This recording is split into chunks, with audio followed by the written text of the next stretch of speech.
They call it the golden years, but let me tell you something about gold. It is heavy, and it is cold, and people will kill to take it from you. You look at me, and you see a harmless old woman in a dusty brownstone. You see a cane and thick glasses and a sweater that has seen better days. You think I am vulnerable. You think I am invisible. That is exactly what I want you to think. Because while you are looking at my trembling hands, you are missing the knife I have hidden in my sleeve. My name is Lydia Mercer. I used to be the law in this city. Now I am the target, and if they think they can bulldoze my life without a fight, they have forgotten why they used to call me the Iron Gavel. The morning began with the smell of bergamot and old paper. That was the scent of my life for the last 20 years, and I preferred it that way. I sat in the high-backed velvet armchair in the parlor and listened to the grandfather clock ticking in the hallway, ticking away the seconds of a life that most people thought was already over. I lifted the porcelain cup to my lips and took a sip of Earl Grey tea. It was hot and bitter, just the way I liked it. My doctor told me I should switch to herbal tea because of my blood pressure. But I told him that at 74 years old, I would drink whatever I pleased. If my blood pressure was high, it was not because of the caffeine. It was because of the stupidity I saw on the news every night. I set the cup down on the saucer with a gentle clink. My eyesight was not what it used to be. The center of my vision was a blur of gray fog thanks to the macular degeneration, but my peripheral vision was still sharp enough to see movement. And my hearing was better than a bat. I knew exactly where everything was in this house. The brownstone on Beacon Hill had been my sanctuary since I left the bench. I knew that the third floorboard in the hallway creaked. I knew that the radiator in the library hissed at exactly 10 in the morning. I knew that the world outside was changing and becoming louder and faster, but in here, time stood still. Or so I thought. The crash was so loud I felt it in my chest before I heard it. Glass shattered and sprayed across the hardwood floor like shrapnel. A cold gust of wind rushed into the warm room, carrying the smell of the city street, which was exhaust and damp concrete. I did not scream. I did not jump. I simply gripped the handle of my cane and stood up slowly. A lifetime of sitting on the federal bench had taught me that panic was a luxury for the unprepared, and I was never unprepared. I walked toward the window. My shoes crunched on the shards of glass.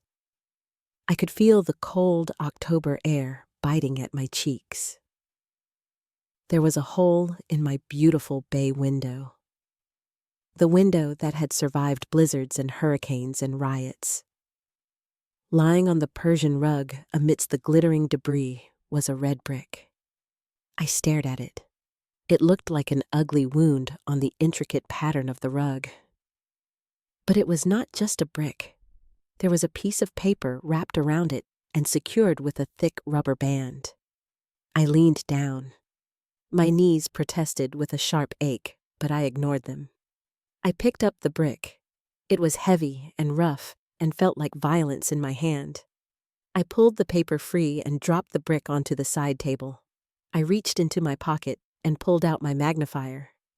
It was a heavy brass lens that I carried everywhere. I unfolded the paper and held it under the glass. The letters were large and aggressive. It was not a threat scrawled in marker.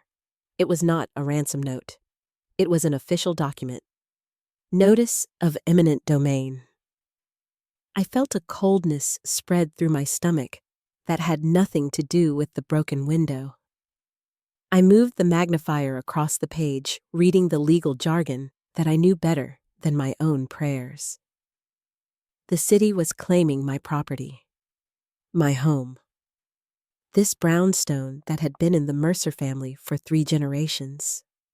They claimed it was necessary for the expansion of the new Civic Center project. They claimed it was for the public good. But I knew a lie when I read one. I moved the glass to the bottom of the page to see the signature. The name leaped out at me and made my heart stop for a beat. Councilman Hugo Prescott. I lowered the glass and looked out the broken window at the street below. I could not see clearly, but I could see the shape of a black car idling at the curb. It sat there for a moment, like a shark, waiting in the water, and then it pulled away into traffic. Hugo. I whispered the name, and it tasted like ash in my mouth. I remembered him as a boy. I remembered him sitting at my kitchen table eating cookies while his mother cried in the other room. I remembered paying for his first suit when he got into law school because his father had drunk away the family savings. I remembered him telling me that he wanted to change the world and make it fair. Now he was a councilman. He was powerful. He was ambitious. And he was trying to take my home. I walked back to my chair and sat down. The wind was still blowing in, but I did not close the curtains. I needed the fresh air. I needed to think. This was not about a civic center. There were plenty of empty lots 3 blocks over that would have been cheaper and easier to develop. This was personal. Hugo knew what was hidden in this house. He knew what was buried in the wall of the library behind the false panel. His father had died 20 years ago. The official report said heart attack. The world believed it. Hugo believed it. Or at least he pretended to. But the file in my library told a different story. It was a story of bribery and poison and a construction contract that had made a lot of men very rich and left one man very dead. I had kept that file safe. I had kept the secret to protect Hugo because I thought he was innocent. I thought he was better than his father. I thought I was saving him from the truth that would destroy his life. But now the boy I protected had grown into a man who threw bricks through windows. He wanted the house destroyed. If he demolished the brownstone, he would bury the secret forever. He would build his shining glass campaign headquarters on top of the evidence of his father's sins. I looked at the brick on the table. He thought he was dealing with an old woman. He thought I would see the official seal of the city and tremble. He thought I would pack my bags and move to a retirement home in Florida and fade away into the sunset. He had forgotten who I was. He had forgotten that before I was a recluse, I was a prosecutor. And before I was a prosecutor, I was a judge who sent men to prison for life without blinking. I picked up the phone from the side table. The dial tone hummed in my ear. I did not call the police. The police worked for the city, and the city worked for Hugo. I dialed a number I had not called in 5 years. I waited while it rang. Once, twice, 3 times. A voice answered. It was rough and sounded like it had been gargling with gravel and whiskey. "Yeah, what do you want?" I took a deep breath. "Hello, Desmond," I said. There was a long silence on the other end. I could hear the background noise of a busy bar. I could hear glass clinking and people laughing. "Lydia," the voice said. It sounded wary, like a dog that expects to be kicked. "I need a favor," I said. Desmond laughed. It was a dry, humorless sound. "You sent me to jail for contempt of court, Lydia. You ruined my career. You are the last person on earth I would do a favor for." "I know," I said. I was calm. I did not beg. "But I have a story for you." "I don't write anymore," he said. "I drive a cab." "This is not just a story, Desmond," I said. "This is the story. The one you were looking for 20 years ago. The one about the Prescott family." The silence on the line was heavy now. The background noise seemed to fade away. "I am listening," he said. "Someone just threw a brick through my window," I said. "It was Hugo Prescott." He is trying to evict me. So sue him, Desmond said. You are a judge. You know the law. The law does not matter anymore, I said. He is not playing by the law. He is playing dirty. And I need someone who knows how to play dirty. There was a pause. I could hear him taking a drink of something. What do you want me to do? He asked. I want you to come over here, I said. I want you to bring a hammer and some plywood to fix my window. And then I want you to drive me to the lion's den. The lion's den? Desmond asked. The town hall, I said. Hugo is holding a press conference at noon to announce his campaign for governor. I think it is time I made a public appearance. You are crazy, Desmond said. You haven't left that house in a decade. I am not crazy, I said. I am angry. Are you coming or not? I heard the sound of keys jingling.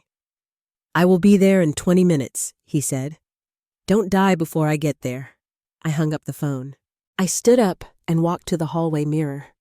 I could not see my reflection clearly, just a pale shape with white hair and a dark dress, but I straightened my spine. I lifted my chin. I went to the closet and felt for the garment bag in the back. I unzipped it, and the smell of mothballs drifted out. Inside was my old judicial robe. I did not put it on. That life was over. Instead, I reached for the coat next to it. It was a black wool trench coat, structured, severe. I put it on and buttoned it all the way to the neck. I tied the belt tight. I went back to the parlor and picked up the brick. I weighed it in my hand one last time. Then I placed it gently on the mantelpiece next to the urn that held my husband's ashes. You started this, Hugo, I whispered to the empty room. But I'm going to finish it. The taxi smelled of pine air freshener, trying to cover up the scent of stale tobacco and old regrets. It was a smell I associated with courtrooms and police stations, and it made my stomach turn. I sat in the back seat with my hands folded over the head of my cane. The leather seat was cracked and cold against my legs. Desmond Cole did not drive gently. He took corners with a sharpness that threw me against the door, and he braked as if he were trying to punish the pavement. We had not spoken since he picked me up. He had simply looked at the boarded-up window of my brownstone and spat on the sidewalk before opening the car door for me. You are quiet back there, Your Honor, Desmond said. His voice was rougher than I remembered. Years of shouting at bartenders and editors had taken their toll. I am conserving my energy, I said. I stared out the window. All I could see were blurs of gray and sudden flashes of red brake lights. The city moved past me like a rushing river that I no longer knew how to swim in. You know this is a bad idea, Desmond said. He took a hard right turn. Hugo owns that room. The press is there. The union leaders are there. You walking in looking like the ghost of Christmas past is just going to give them a photo op. I am not going there for a photo op, I said.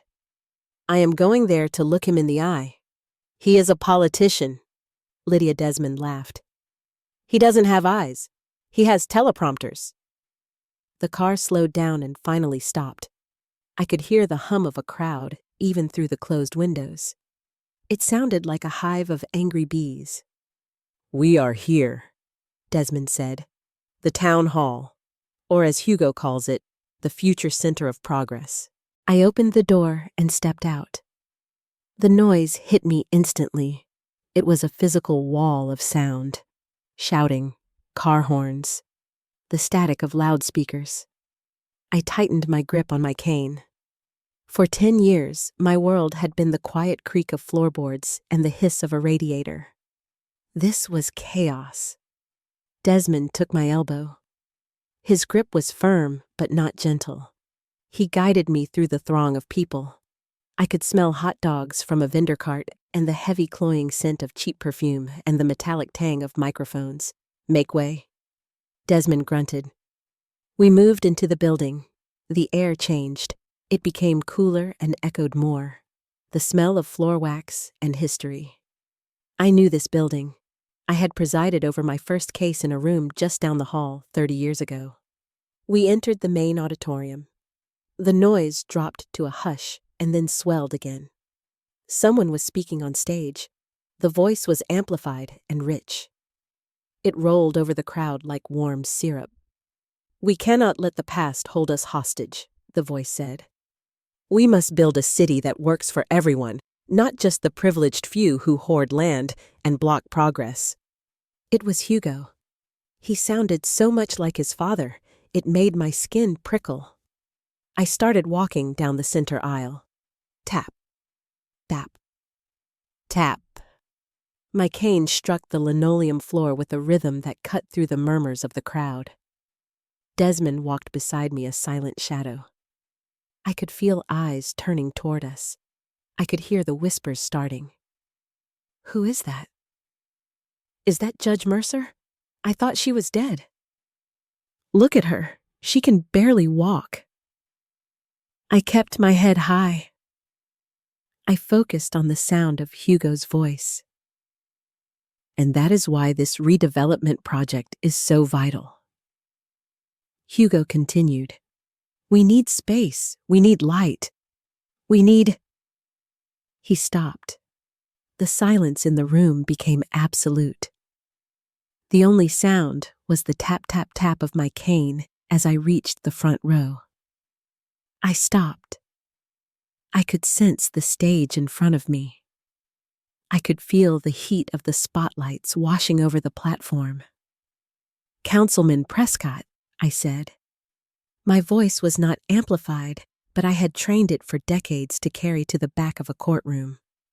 It was sharp and clear. There was a pause. I waited for him to yell. I waited for him to call security. I was ready for a fight.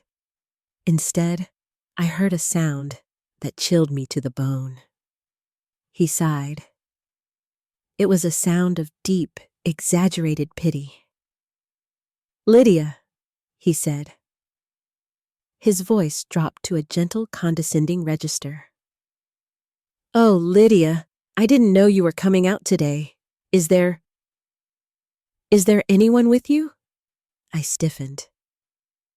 "I am here to discuss the eviction notice you threw through my window," I said. I held up the crumpled paper. Hugo chuckled softly, a sound meant to be shared with the audience. "Lydia." "Please," he said. "We mailed that notice 3 months ago. To your lawyers. And to your estate manager. Did you lose them again?" He was lying. I had no estate manager. I managed my own affairs. "I received this today," I said. "Attached to a brick." He turned to the crowd.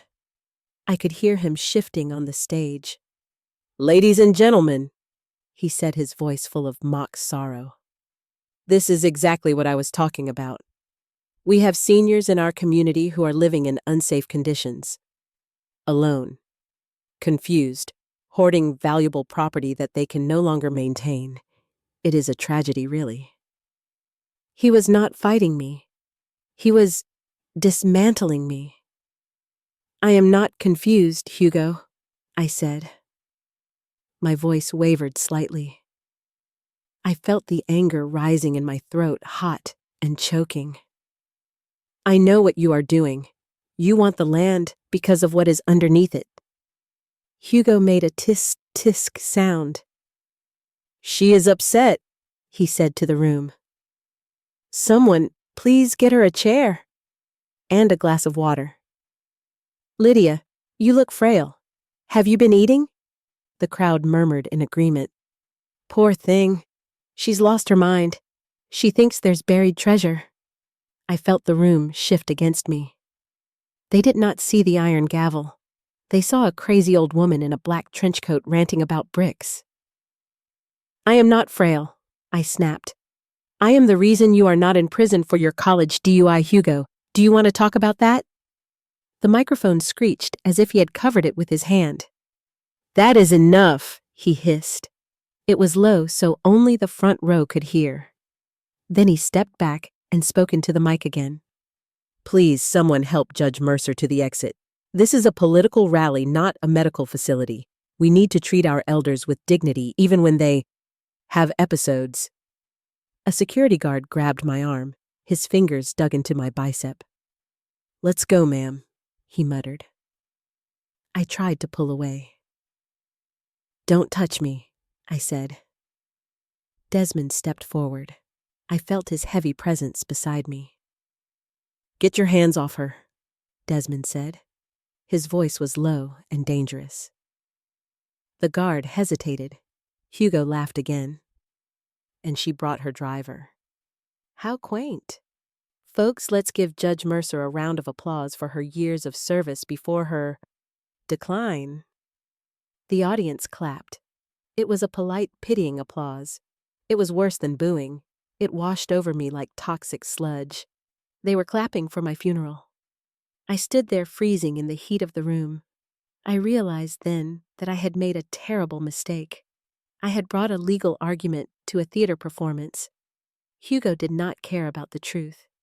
He cared about the narrative, and he had just cast me as the senile villain in his hero's journey. Come on, Lydia Desmond whispered. He took my arm gently this time. We are done here. I let him lead me away. I could feel Hugo's eyes boring into my back. I could feel his triumph. We walked back up the aisle. The applause faded into whispers, and then into the resumed drone of Hugo's speech about the future. We stepped back out into the cold air of the street. The door swung shut behind us, cutting off Hugo's voice. I leaned against the brick wall of the building. My legs were shaking. I felt old. For the first time in my life, I actually felt old. He won, Desmond said. He lit a cigarette and the smoke drifted over me. He didn't win, I said. I was breathing hard. He just showed me his hand. He showed you that he can turn the whole city against you in 2 minutes, Desmond said. You can't fight that, Lydia. He painted you as a dementia case. Anything you say now is just going to be dismissed as the ramblings of a crazy cat lady. I straightened my coat. I gripped my cane until my knuckles turned white. He thinks I am senile, I said. He thinks I am weak. He is right, Desmond said. You are 74 and you are blind and you just got laughed out of the room. Good, I said. Desmond choked on his smoke. Good? Yes, good. I turned my face toward where I felt the sun on my skin. If he thinks I am crazy, he will get sloppy, I said. He will stop looking over his shoulder because he thinks the threat is gone. He thinks he buried me in that room today. I walked toward the cab. Open the door, Desmond. Where are we going? He asked. Home? No, I said. I am not going back to that house to wait for the bulldozers. Then where? I tapped the pavement with my cane. Take me to the library, I said. Not my library, the public library. What for?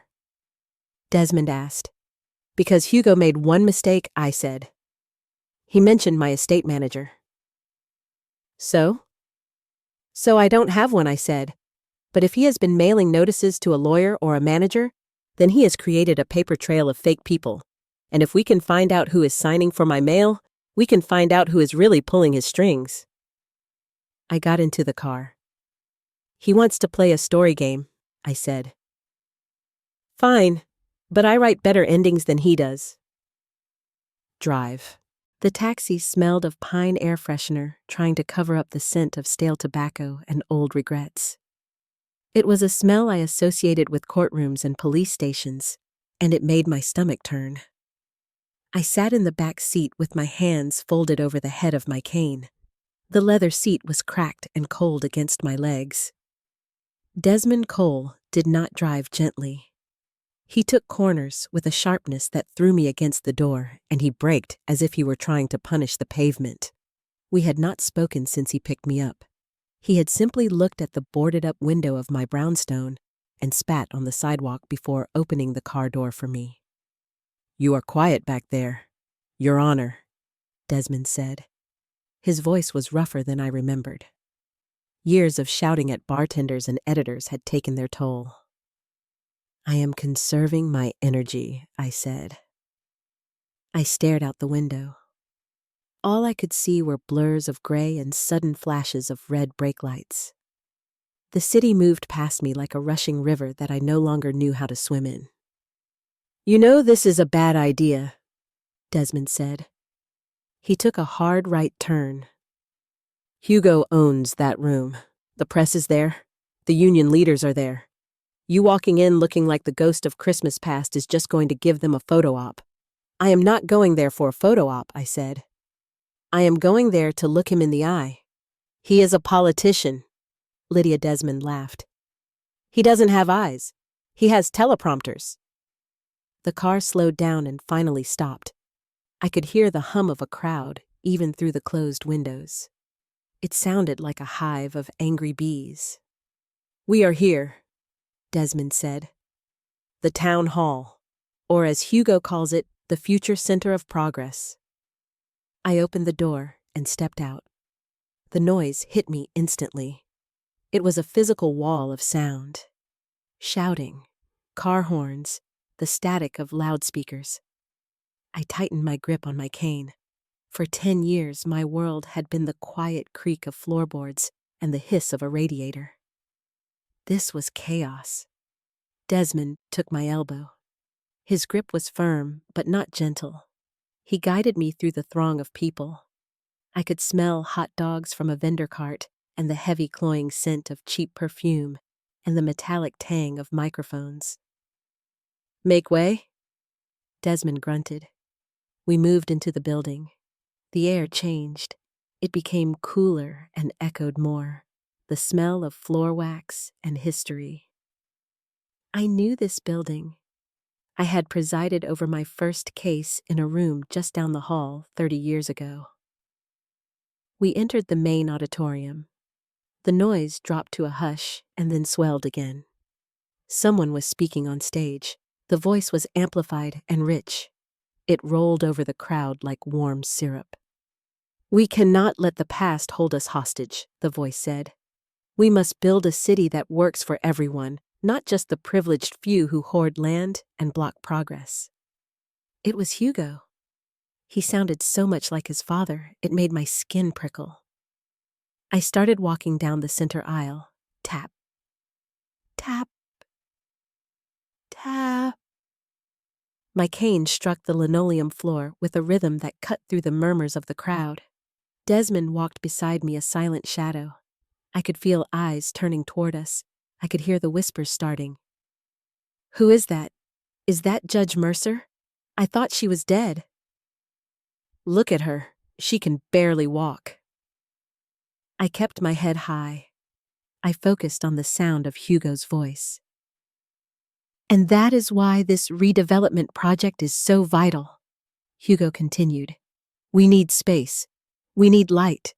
We need—" He stopped. The silence in the room became absolute.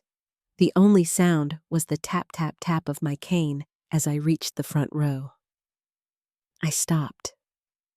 I could sense the stage in front of me. I could feel the heat of the spotlights washing over the platform. "Councilman Prescott," I said. My voice was not amplified, but I had trained it for decades to carry to the back of a courtroom. It was sharp and clear. There was a pause. I waited for him to yell. I waited for him to call security. I was ready for a fight. Instead, I heard a sound that chilled me to the bone. He sighed.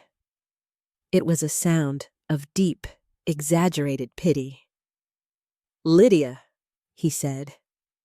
His voice dropped to a gentle, condescending register. "Oh, Lydia, I didn't know you were coming out today. Is there—" Is there anyone with you? I stiffened. I am here to discuss the eviction notice you threw through my window, I said. I held up the crumpled paper. Hugo chuckled softly. A sound meant to be shared with the audience.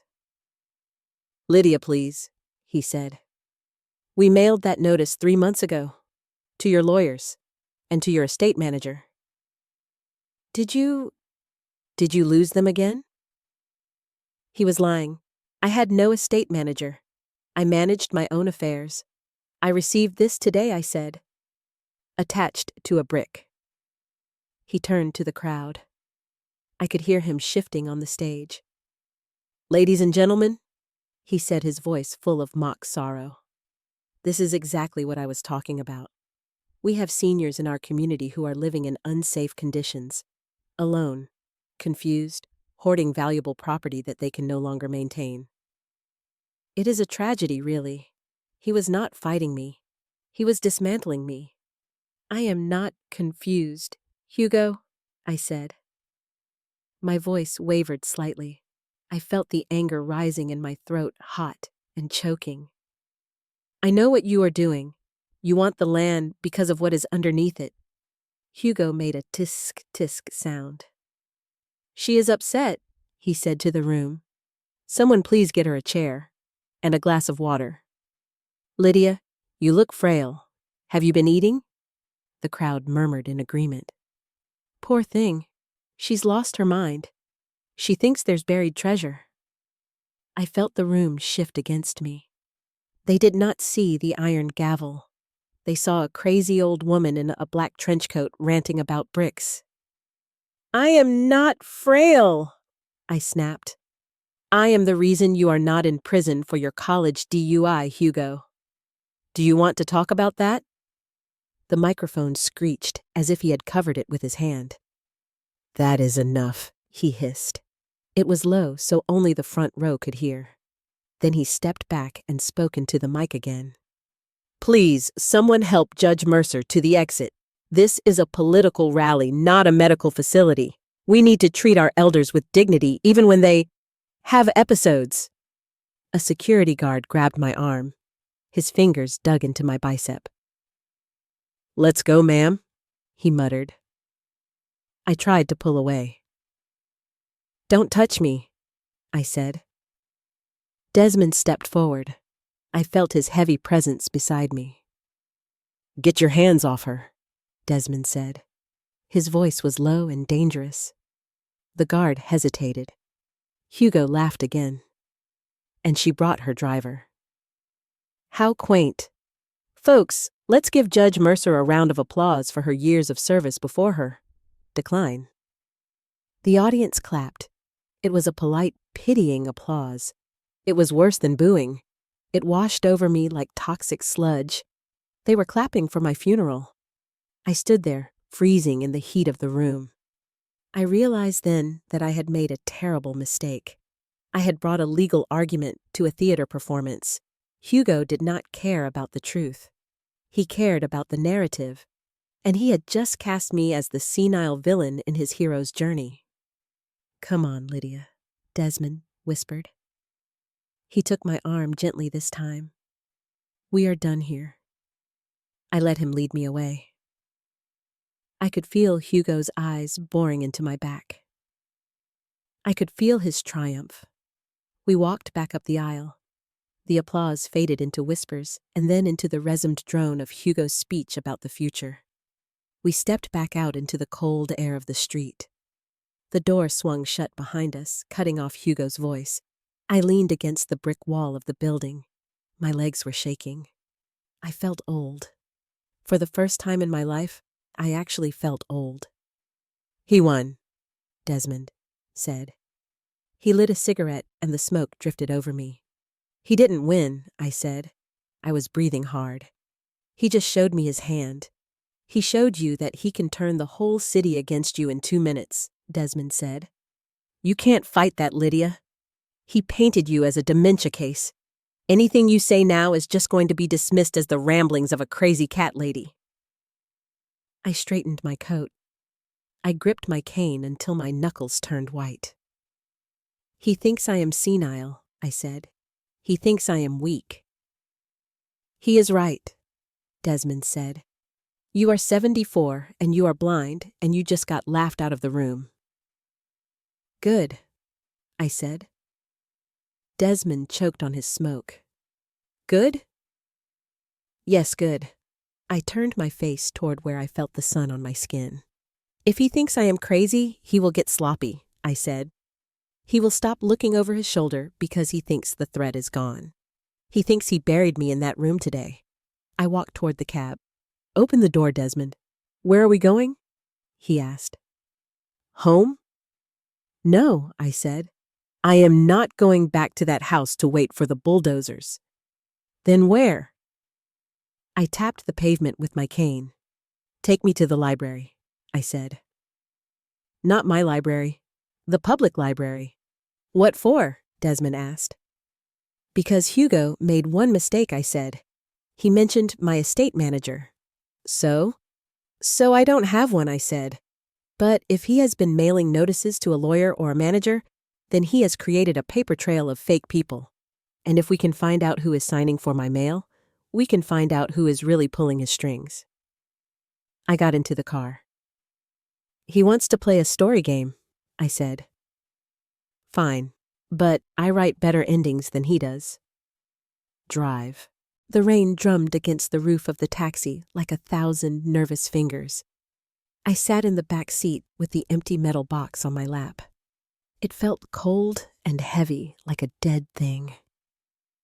My hands were shaking so bad that the lid rattled against the rim. We lost, Desmond said from the front seat. He did not turn around. He was watching the road, his eyes darting between the mirrors and the slick asphalt. I did not answer him. There was nothing to say. Hugo Prescott had the redwood file. He had the photos. He had the bank transfer records. He had the toxicology report that proved his father did not die of a heart attack, but of a massive dose of digitalis administered in his morning coffee. And I had nothing. Just drive, I whispered. Drive where Desmond asked. You can't go back to the brownstone, Lydia. He will have the police there in 10 minutes. He will say you assaulted him, and he will be right. I touched the bruise forming on my hip where I had slammed into the doorframe. I was a retired judge on the run for assault with a deadly weapon. It would have been funny if it wasn't so tragic. Take me to the diner on 4th Street, I said. The one that never closes. Desmond looked at me in the rearview mirror. I saw his eyes narrow. The Golden Cup, he asked. That is a cop bar, Lydia. It is the only place Hugo won't look for me, I said. He thinks I am a refined Beacon Hill lady. He thinks I would go to the Ritz or the Four Seasons. He would never dream I would eat greasy eggs next to a truck driver at midnight. Desmond grunted and spun the wheel. The car skidded slightly before gripping the road. We parked in the alley behind the diner. The neon sign buzzed overhead, casting a sickly yellow light onto the wet pavement. The smell of frying bacon and stale coffee hit us as soon as we opened the door. We took a booth in the back corner. The red vinyl seat was torn and patched with duct tape. I sat facing the door. Even blind, I needed to know who was coming in. Desmond ordered 2 black coffees. When the waitress left, he leaned across the table. Talk to me, Lydia, he said. What was in the box? I wrapped my cold hands around the warm ceramic mug. The heat seeped into my aching joints. The end of Hugo's career, I said, and the end of his freedom. Desmond took a sip of his coffee. He grimaced. Be specific, he said. I am risking a felony charge here aiding and abetting a fugitive. I need to know what I am buying. I took a deep breath. I lowered my voice until it was barely a whisper. 20 years ago, Hugo's father was the mayor, I said. He was pushing through the Big Dig project, billions of dollars in contracts. He was taking kickbacks from the construction unions. Massive ones. Old news, Desmond said. Everybody suspected it. Nobody could prove it. I proved it, I said. I was the presiding judge on the preliminary hearings. The evidence came across my desk. But before I could file it, Mayor Prescott died. Heart attack, they said. Desmond nodded slowly. I remember. The city mourned for a week. He didn't die, I said. He was murdered. By his own partners. They were afraid he was going to cut a deal with the feds to save his own skin. So they poisoned him. And they made it look like natural causes. And you have proof of this? Desmond asked. I had the toxicology report, I said. I had the original, unaltered version, and I had a ledger. A handwritten ledger listing every bribe paid to every official in the city, including the ones who covered up the murder. Desmond let out a low whistle. And Hugo has it now, he said. Yes. Why doesn't he just burn it? Desmond asked. Why keep it? Because Hugo is a Prescott, I said. And Prescotts never throw away leverage. That file doesn't just implicate his father. It implicates half the donors who are funding his campaign for governor. If he has that file, he owns them. He can blackmail his way to the White House. Desmond sat back in the booth. He looked tired. The neon light flickered over his face, highlighting the deep lines around his mouth.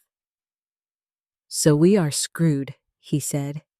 He has the gun and the bullets, and we have an empty box. I reached into my pocket and pulled out a thick envelope. It was the cash I had stashed in my coat before leaving the house. I slid it across the table. There is $5,000 in there, I said. It is enough to get you out of town. Go to Providence. Or New York. Lay low for a while. Desmond looked at the envelope. He didn't touch it. And what about you? He asked. I am going to finish this, I said. I don't know how yet, but I am not running. Desmond looked at the money, and then he looked at me. He picked up the envelope. He weighed it in his hand. Then he tossed it back to me. Keep your money. Your honor, he said. I frowned. Desmond, that is a lot of money. I don't want your money, he said. I want the story. He leaned forward again, his eyes intense. 20 years ago, I was a young reporter, he said. I wrote a piece suggesting the mayor was murdered. You remember what happened, Lydia? I nodded.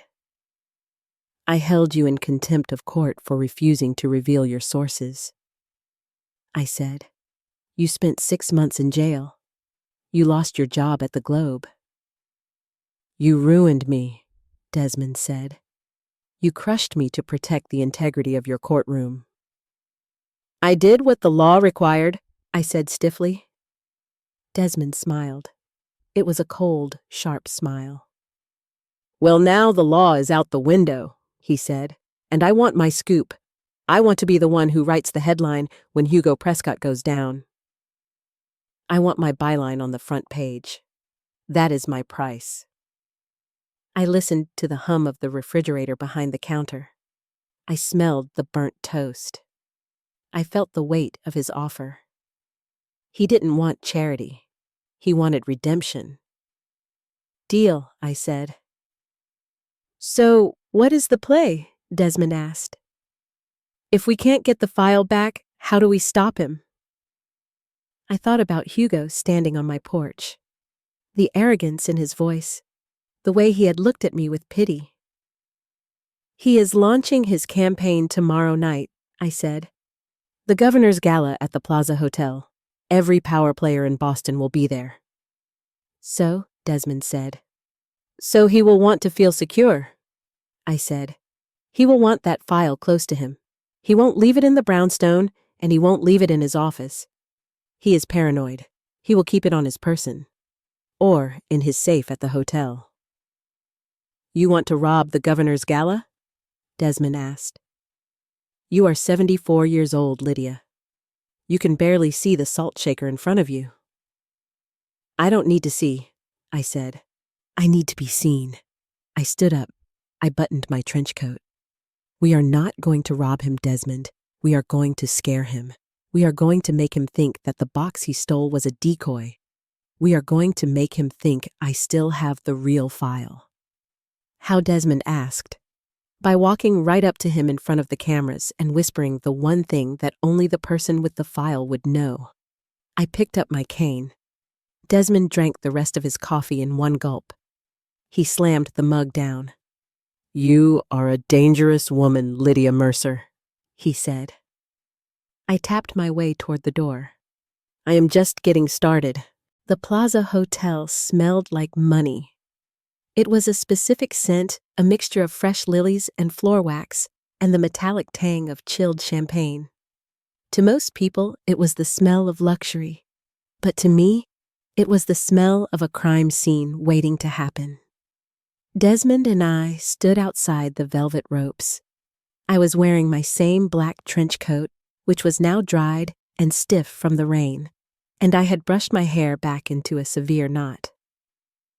I did not look like a guest. I looked like an omen. Are you sure about this? Desmond whispered. His voice was tight. There are security guards everywhere. They have earpieces. They look like they enjoy hurting people. I adjusted my dark glasses. They are looking for threats, Desmond, I said. They are looking for men with guns or protesters with signs.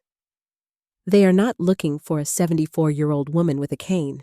Confidence is the best camouflage. I stepped forward. I did not hesitate. I walked straight toward the main entrance where the doorman was checking the guest list on a tablet. Name, please, the doorman asked. He sounded bored. Judge Lydia Mercer, I said. My voice was ice cold.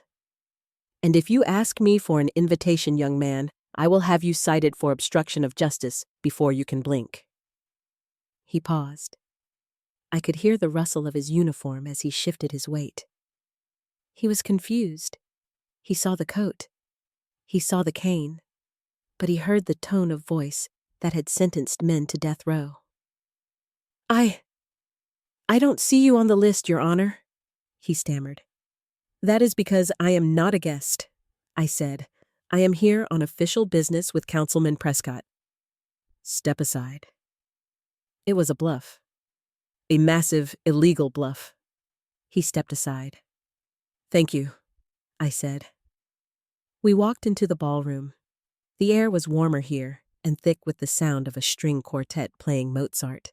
It was too loud. The chatter of 300 wealthy donors created a wall of white noise that made it hard for me to orient myself. Where is he? I asked Desmond. Center of the room, Desmond muttered. Near the ice sculpture. He is shaking hands with the police commissioner. Good, I said. Lead me. We moved through the crowd. I used my cane not just to navigate, but to clear a path.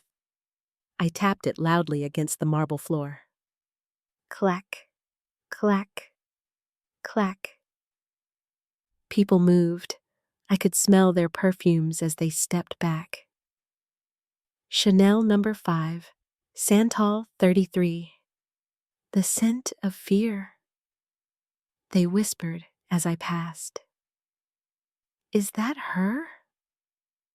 Is that the judge? I thought she was dead. I kept my face impassive. I let Desmond guide me by the elbow until the noise of the crowd changed. It became hushed. We were close to the center of gravity. I felt a presence, a familiar heavy heat. Hugo. Well, well, Hugo said. His voice was loud and jovial, but I could hear the strain in his throat. Look who decided to join us. Judge Mercer. I see you found your way out of the rain. He was mocking me, reminding me of how I had fled into the night. I stopped. I stood perfectly still. I felt the eyes of the room on me. The police commissioner, the donors, the press. I did not yell. I did not make a speech. I stepped closer to Hugo. I could smell his cologne. It was expensive and spicy, masking the scent of the peppermint breath mints he chewed when he was nervous. I leaned in. I moved into his personal space until I was whispering directly into his ear. "You have the box, Hugo," I whispered. I felt him stiffen. "But you forgot one thing," I continued. "My father was a carpenter. He built that library, and he built false bottoms into everything." Hugo stopped breathing. I could hear the catch in his throat. "Did you check the lining of the box, Hugo?" I whispered. "Or did you just assume you had won?" It was a lie, a complete fabrication. There was no false bottom. There was no secret lining. The box he stole was the real box, and he had everything. But Hugo was paranoid, and Hugo was guilty. I pulled back. I could not see his face, but I could feel the heat radiating off him. I could feel the panic rising in his chest. "Enjoy your party, councilman," I said loud enough for the police commissioner to hear. I turned around. "Let's go, Desmond," I said. We walked away. The crowd parted for us like the Red Sea. I did not look back. I tapped my cane on the marble, keeping a steady rhythm. We made it to the exit. We pushed through the revolving doors and out into the cool night air. As soon as we were on the sidewalk, my knees buckled. Desmond caught me before I hit the concrete. "Easy, easy," he said, holding me up. "You did it. You were terrifying in there." "Did he buy it?" I asked. I was gasping for air. My heart was hammering like a trapped bird. Desmond looked back through the glass doors. "He is not shaking hands anymore," Desmond said. "He is on his phone. He looks pale. He is leaving the party, Lydia. He is running for the exit." I straightened my coat. I forced my legs to hold my weight. "He is going back to the brownstone," I said. "He is going to check the box again. He is going to tear it apart looking for the proof that doesn't exist. And when he doesn't find it," Desmond asked, "then he will wonder where I really hid it," I said, "and he will make a mistake." A black sedan pulled up to the curb. It was not a taxi. The window rolled down. It was a woman. Her voice was low and smoky. "Get in," she said. "Who is this?" Desmond asked, stepping in front of me. The woman leaned forward into the light. "My name is Naomi Dubois," she said. "I am Hugo's wife, and I think we have a mutual enemy." I listened to the sound of her engine. It was a smooth, expensive purr. I smelled her perfume, jasmine and steel. I opened the back door. "Get in, Desmond," I said. "Lydia, you can't just get in a car with—" "Get in," I said. "The enemy of my enemy is my driver." We slid into the leather seats. The locks clicked shut. Naomi Dubois looked at me in the rearview mirror. "Nice performance in there, Judge," she said. "You almost gave him a heart attack." "Almost isn't good enough," I said. She put the car in gear. "I know where the bodies are buried," she said. "Because I dug half the graves." "Drive," I said. The interior of Naomi Dubois's car was a sanctuary of silence and soft leather. It smelled of expensive climate control and the faint metallic scent of fear. I sat in the back next to Desmond and listened to the rhythmic hum of the tires on the highway. We were moving away from the city, away from the lights of the Plaza Hotel, and into the dark unknown. "Why are you doing this?" I asked. My voice was raspy. The adrenaline was fading and leaving behind a deep, aching exhaustion. Naomi looked at me in the rearview mirror again. I could not see her eyes clearly, but I could see the set of her jaw. It was tight. "Because I live with him," she said. Her voice was flat. "You think you know Hugo because you knew him as a boy. But you don't know what he has become. He is not just ambitious judge. He is hollow. There is nothing inside him but hunger. And you want him to starve," Desmond said. "I want a divorce," Naomi said. "But I signed a prenuptial agreement that is tighter than a drum. If I leave him, I get nothing. If I expose him, I get sued. But if he goes to prison, well, that voids the contract. So, I am your exit strategy," I said. "You are my demolition crew," she said. She pulled the car off the highway and into the parking lot of a motel that had seen better decades. I could tell by the gravel crunching under the tires and the smell of exhaust and damp rot that we were not in a good part of town. "I can't take you to my place," Naomi said. "And I can't pay for this room. He tracks the credit cards."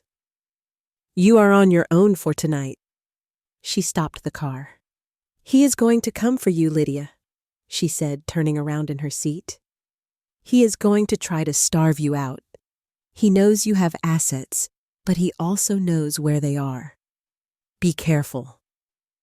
She waited for us to get out, and then she sped away, leaving us standing in the drizzle under a flickering neon sign that buzzed like an angry hornet. Desmond checked us in. He used cash. We got a room on the ground floor. It smelled of bleach and stale cigarettes and despair. The carpet was sticky. The sheets were thin. I sat on the edge of the bed and listened to the sirens wailing in the distance. I did not sleep. I sat there in the dark, holding my cane, waiting for the door to be kicked in. But the night passed in a slow, agonizing crawl.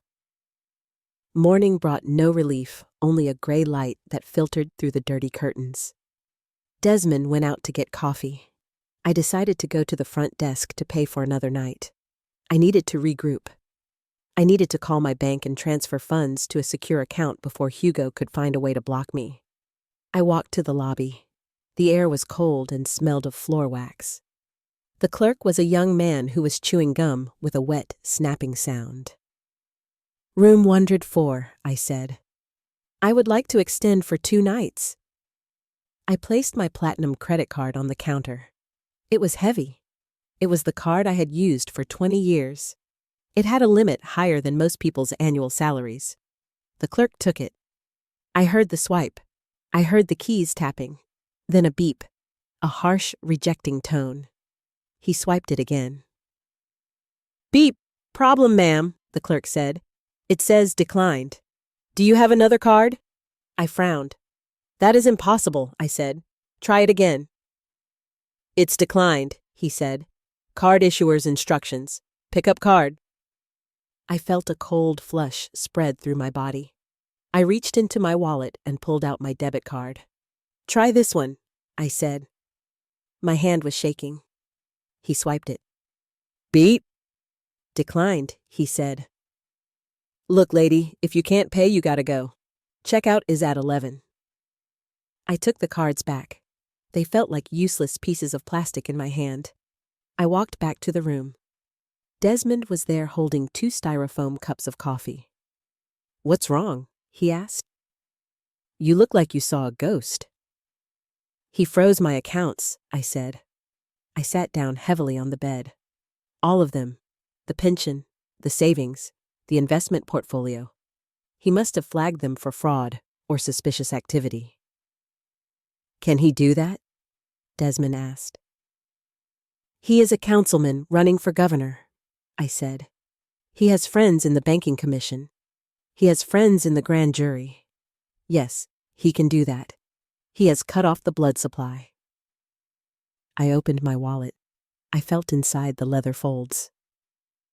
"I have $40 in cash," I said. Desmond checked his pockets. "I have 12, he said. "We have $52, I said. "That won't even buy us a tank of gas, let alone a lawyer." Hugo's plan was clear. He didn't need to kill me. He just needed to make me destitute. A homeless old woman ranting about conspiracies was easy to ignore. Without money, I had no power. Without power, I had no voice. Desmond kicked the trash can. It clattered against the wall. "So, we are done," he said. "We are starving. We are broke. We are finished." "No," I said. I reached up to my neck.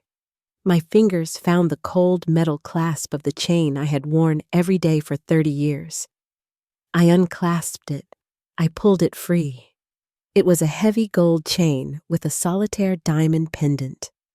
My husband Arthur had given it to me on our 40th anniversary. He had worked extra cases for a year to buy it. He told me it was a lighthouse to guide me home. It was the last thing I had of him. I held it in my palm. The diamond felt smooth and cold. "What is that?" Desmond asked. "Liquidity," I said. I stood up. I put on my coat. "Find me a pawn shop, Desmond," I said. "Lydia, no," he said. "That is, I know what that is. You never take that off. It is just a rock, Desmond," I said. My voice was steady, but my heart was breaking. "It is just carbon and metal. Justice is more expensive." We walked 3 blocks to a shop with bars on the windows and a sign that said, "We buy gold." The bell chimed as we entered. The smell of dust and old electronics filled the air. The man behind the counter had a voice like sandpaper. "What have you got?" he asked. I placed the necklace on the velvet tray. He picked it up. I heard the loop click against his glasses. He hummed. "Nice stone," he said. "Vintage cut. Good clarity." "How much?" I asked. "I'll give you 2,000, he said. "It is insured for 15, I said. He laughed. "I ain't an insurance company, lady. I'm a pawn shop.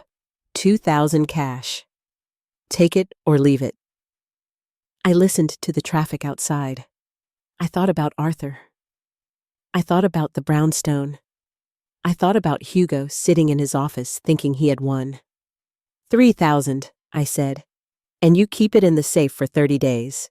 I will be back for it." He hesitated. 2,500, he said, "and 30 days. Deal." He counted out the money. The bills were soft and smelled of other people's pockets. I took them. I didn't look back at the necklace on the tray. I couldn't. I walked out into the gray morning. The wind was biting. I handed the stack of cash to Desmond. "Get us a rental car," I said. "Not in your name. Use a fake name. Where are we going?" Desmond asked. "We have money for gas now," I said, "and we have a lead." "What lead?" "Naomi," I said. "She told us she dug the graves. She knows where the bodies are."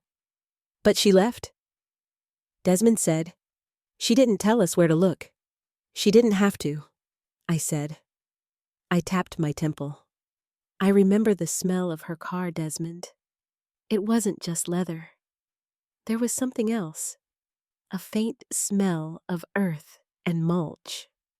"So?" "She was wearing Louboutin heels," I said. "You don't walk in a garden in 6-inch heels." "But she smelled like a greenhouse." I turned toward the street. "There is only one place in the city where you can find fresh mulch and political secrets in the middle of October," I said. "The Botanical Gardens," Desmond asked. "The Prescott Family Conservatory," I said. "Hugo's private estate. If she dug graves, she dug them in her own backyard." The Prescott estate sat on a hill overlooking the Charles River, like a feudal castle guarding its territory. It was surrounded by 12-foot iron fences and cameras that blinked with red, unblinking eyes. To anyone else, it looked impenetrable. To me, it looked like just another puzzle to be solved by touch and patience. We parked the rental car a mile down the road in a patch of woods. We walked the rest of the way in silence. The air was thick with the smell of wet leaves and looming winter. My hip was throbbing from the fall the night before, and my knees felt like they were filled with ground glass, but I did not complain. I had $2,500 in my pocket and a burning need to see Hugo Prescott in handcuffs. "How do we get in?" Desmond whispered. He was breathing hard. He was a writer, not a cat burglar. "We don't go over the fence," I said. "We go under it." I swept my cane back and forth through the tall grass until it hit metal. A drainage grate. "Hugo grew up here," I said, "and so did I in a way. I used to come here for Sunday dinners with his parents. I know that this drainage pipe runs directly from the river to the irrigation system of the main greenhouse. It is wide enough for a person if they don't mind the smell." "It smells like rot," Desmond said, wrinkling his nose. "It smells like opportunity," I said. We crawled. The concrete was cold and slick with algae. I went first, tapping the walls to check for obstructions. The sound of dripping water echoed around us like a ticking clock. It was claustrophobic and dark, but darkness was my natural habitat now. I moved faster than Desmond. I could hear him dragging his feet behind me, muttering curses. After what felt like an eternity, the pipe angled upward. I felt a metal grate above me. I pushed. It was heavy, but it gave way. We climbed out. The change in atmosphere was instant. We were no longer in the cold autumn woods. We were in a jungle. The air was hot and heavy with moisture. It pressed against my skin like a damp towel. The smell was overwhelming. Orchids, rotting mulch, fertilizer, and underneath it all, the sharp chemical tang of pesticides. "We are in the conservatory," Desmond whispered. "It is huge. It looks like a glass cathedral." "Naomi said she dug graves," I said. I stood still and closed my eyes. I focused on the smells. There were hundreds of scents here. The sweetness of jasmine, the earthiness of ferns. But I was looking for something specific. Freshly turned earth smells different. It smells sharper, more metallic. I started walking. I let my cane glide over the brick pathways. "Lydia, wait," Desmond hissed. "There are cameras." "They are pointed at the doors and the windows," I said. "Hugo is worried about people breaking in, not people crawling out of the drains." "Stay low." I moved deeper into the glass house. The heat was making me dizzy. My wool coat felt like a lead weight. I stopped. To my left, the smell changed. Amidst the heavy scent of blooming lilies, there was a raw, earthy odor. "Here," I whispered. I tapped the edge of a large planter. It was waist-high. Desmond came up beside me. "It is a bed of roses," he said. "Prize-winning hybrids. The soil looks disturbed." "Dig," I said. Desmond hesitated. "With my hands?" "Unless you brought a shovel," I said. "Dig." I heard him plunge his hands into the dirt. He grunted as he pulled up clumps of wet soil. I stood guard, listening. The only sound was the hum of the ventilation fans and the distant drip of water. "I hit something," Desmond said. He pulled. There was a sucking sound as the earth gave way. "It is a canister," he said. "Plastic, waterproof, like the kind hikers use." "Open it," I said. I heard the seal pop. Desmond let out a breath. "Paper," he said. "A lot of paper. And a flash drive." "Read it," I said.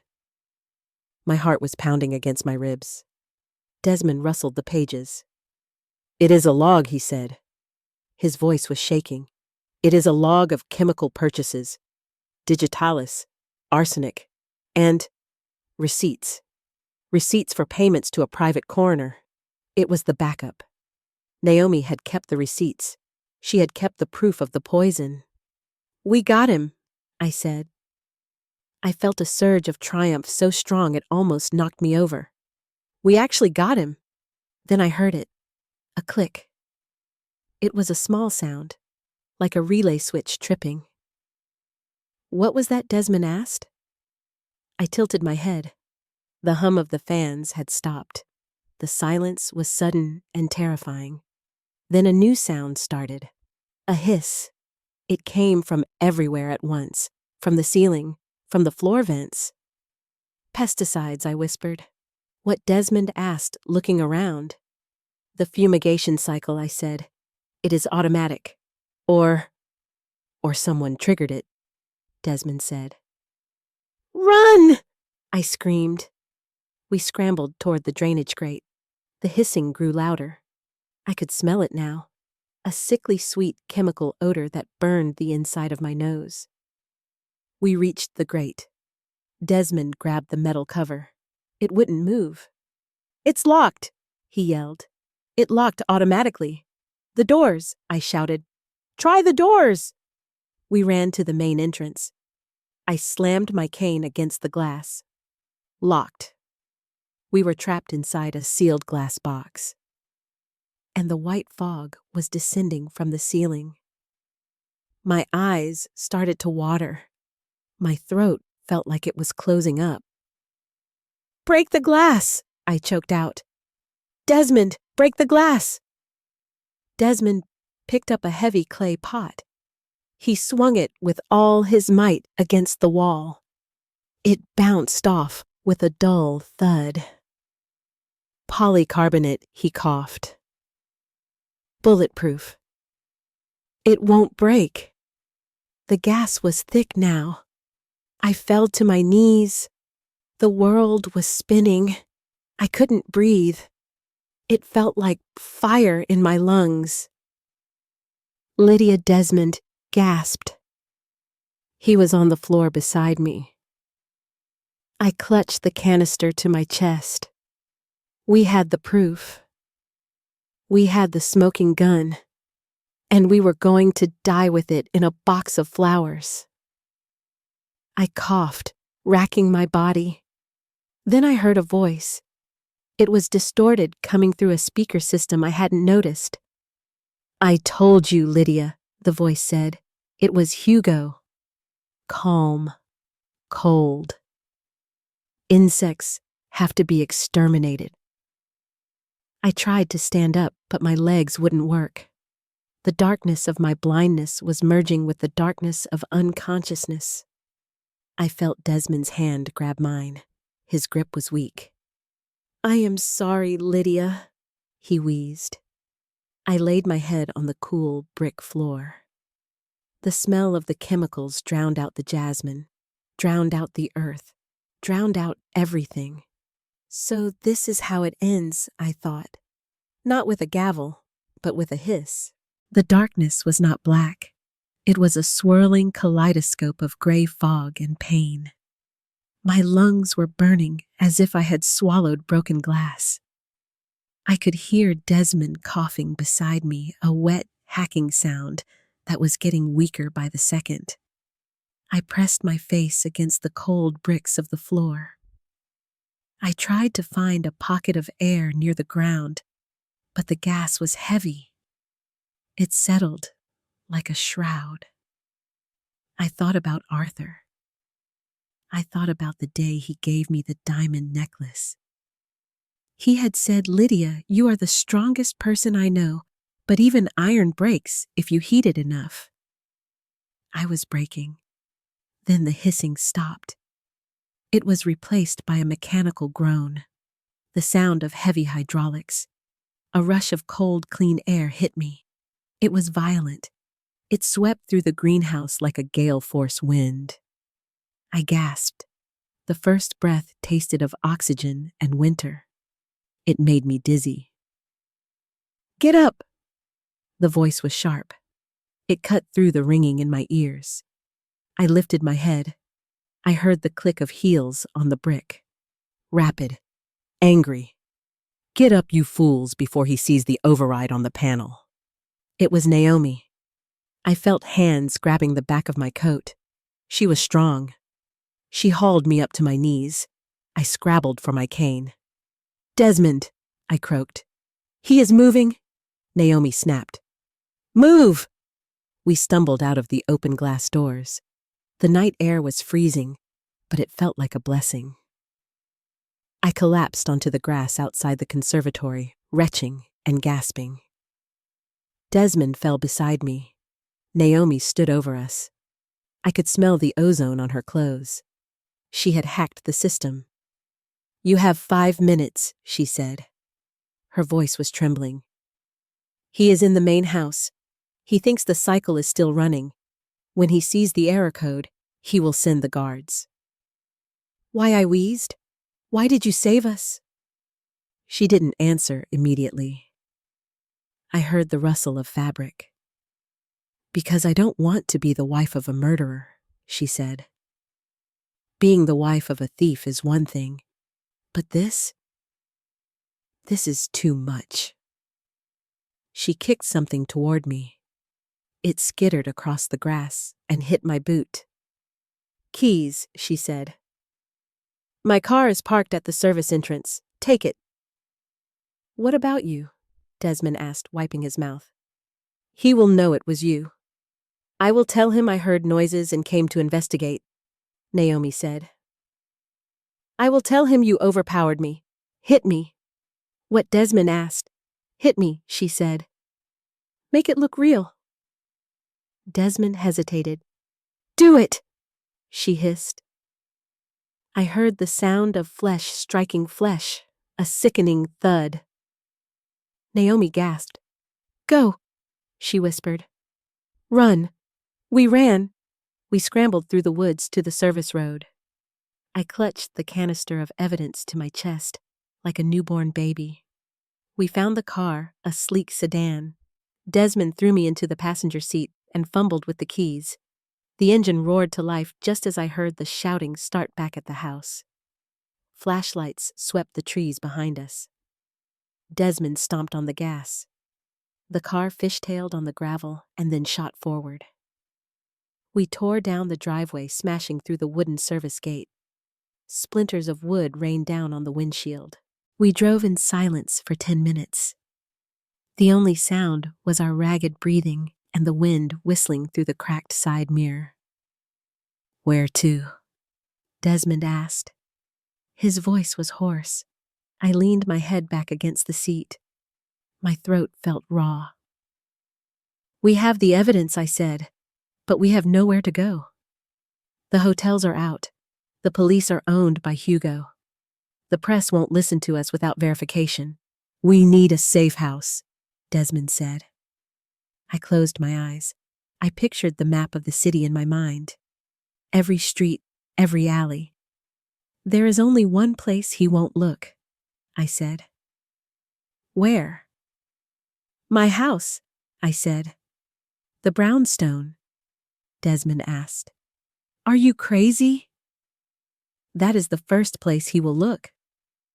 "No," I said. "He already looked there. He tore it apart. He claimed it. He boarded it up. In his mind, that house is a dead asset. He thinks I am running for the border. He will never expect me to go back to the scene of the crime." "It is boarded up," Lydia, Desmond said. "We can't just walk in the front door." "I know," I said, "but I know a way in."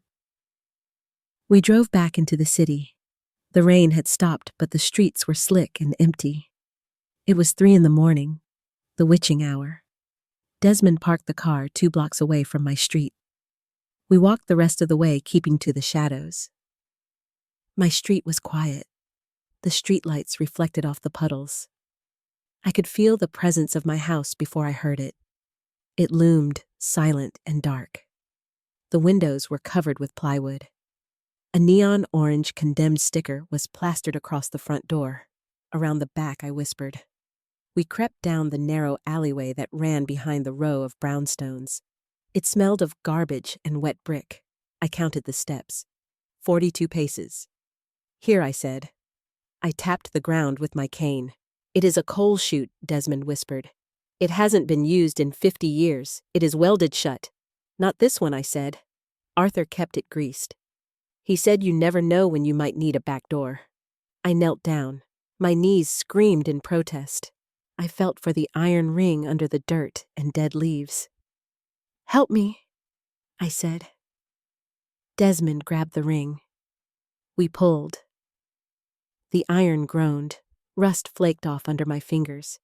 But then with a screech of metal on stone, it gave way.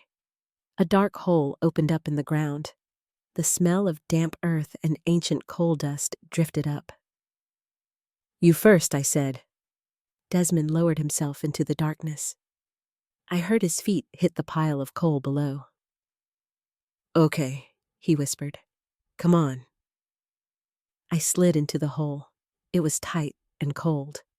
I landed on the shifting pile of coal, sliding down to the basement floor. We were inside. It was pitch black. The air was stale. "Don't turn on any lights," I warned. "If the neighbors see a light, they will call the police." I navigated by memory. The furnace was to my left. The stairs were to my right. We climbed the stairs to the main floor. The floorboards creaked. I froze. Silence. The house felt empty. It felt violated. I could smell the faint, lingering scent of Hugo's peppermint. We went to the library. Desmond struck a match. The sudden flare of sulfur made me flinch. "Look at this," he said. I couldn't see it, but I could imagine it. The books pulled off the shelves, the drawers overturned, the paneling ripped from the walls. "He destroyed it," I said. "He really wanted that file," Desmond said. I walked to the desk. I ran my hand over the scarred wood. "We need to hide the canister," I said. "We can't carry it with us. If we get caught, we lose it." Where Desmond asked. He smashed the wall safe. He smashed the floorboards. I walked to the fireplace. It was cold. "The chimney," I said. I reached up into the flue. My hand brushed against the soot-covered damper. Above the damper, there was a small ledge. A brick that had been dislodged during the blizzard of '78. I pushed the canister up. It fit perfectly on the ledge hidden from sight even if you looked up the chimney. "Safe," I said. We sat down on the floor. We were covered in coal dust and mud. We looked like ghosts. "Now what?" Desmond asked. "Now we wait for morning," I said. "And then what?" "And then we make a phone call," I said. "To who?" I smiled in the dark. It was a grim smile. "To the one person Hugo fears more than me." "Who is that?" "His mother," I said. "Margaret Prescott." Desmond asked. "She is in a nursing home. She has Alzheimer's. She doesn't know her own name. That is what Hugo tells people," I said. "But I visited her 6 months ago. She knew me. She knew exactly who I was, and she hates Hugo." "Why?" Desmond asked. "Because she knows what he did to his father," I said. "She was there. She saw him switch the cups." Desmond stared at me in the flickering light of the match. "You need a witness," he said. "I need a confession," I said, "and Margaret Prescott is the only one who can give it to me." "But we have to get her out," I said. "Hugo has her locked up in the Whispering Pines facility. It is a fortress." Desmond blew out the match. We were plunged back into darkness. "So we break into a nursing home," he said. I leaned my head against the wall. "Get some sleep, Desmond," I said. "Tomorrow is going to be a long day." Whispering Pines was not a nursing home.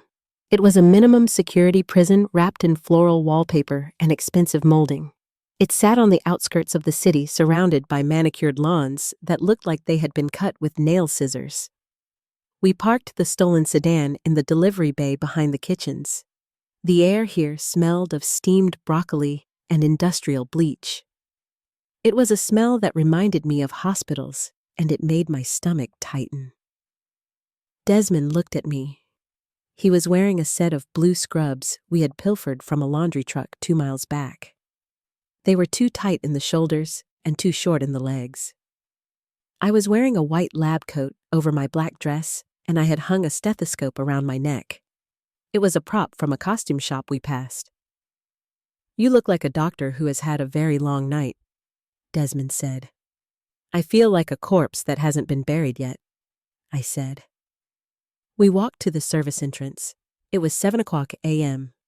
Shift change, the time when workers are tired and distracted and just want to go home. We fell into step behind a group of kitchen staff. I kept my head down, pretending to read a clipboard I had found in the trash. Desmond pushed an empty linen cart. We walked right past the security desk. The guard was flirting with a nurse and didn't even look up. "We are in," Desmond whispered. "3rd floor," I said. "The memory care unit. That is where they keep the high-risk patients, or the ones who know too much."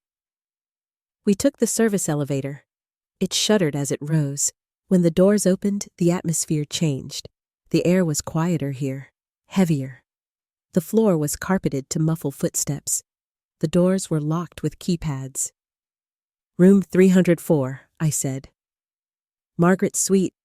We walked down the hallway. I counted the doors. 1, 2, 3.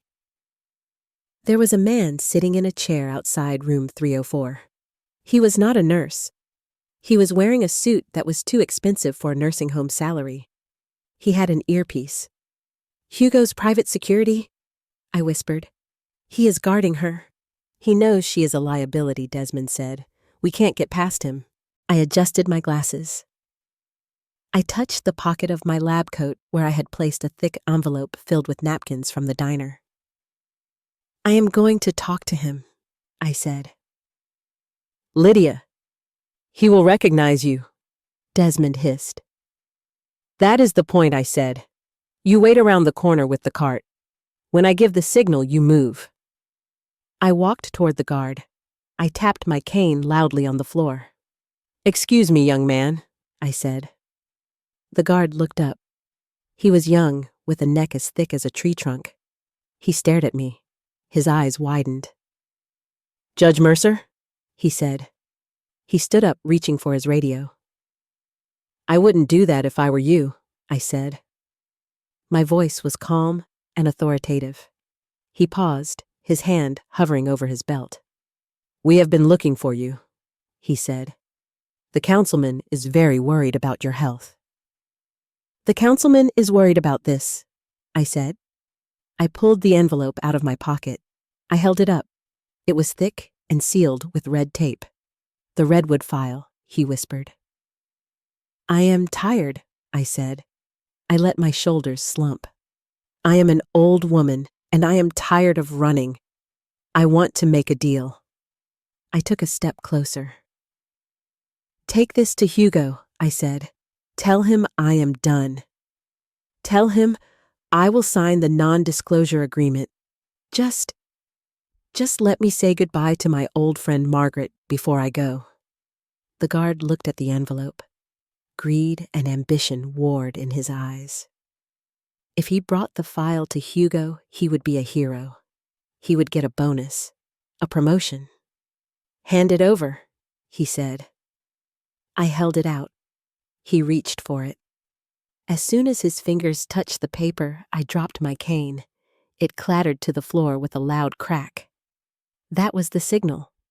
Desmond came around the corner with the linen cart moving at a full sprint. The guard turned his head. "Hey!" he shouted. Desmond didn't stop.